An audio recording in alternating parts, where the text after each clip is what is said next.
malakas yung ulan dito sa amin at hangin. Ayan, sinara ko yung mga bintana dahil nasipaglagpagan.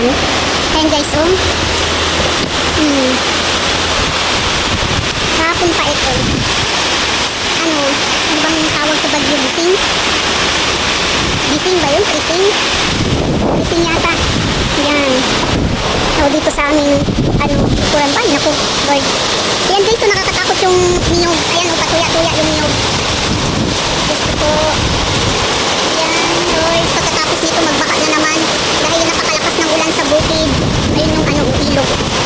Puno na yung ilog. Sigurado yan, mamaya babaka na. Kapag hindi pa ito pagtinto ang ulan. Dahil yung ulan sa bukid, yun ang laging nakakabaha sa amin dito. Aapaw kasi yung ilog. Nakakatakot guys. Malakas pa naman yung hangin. Yung niyog ang pinakatakutan ko. Ayan, nagdancing-dancing pa.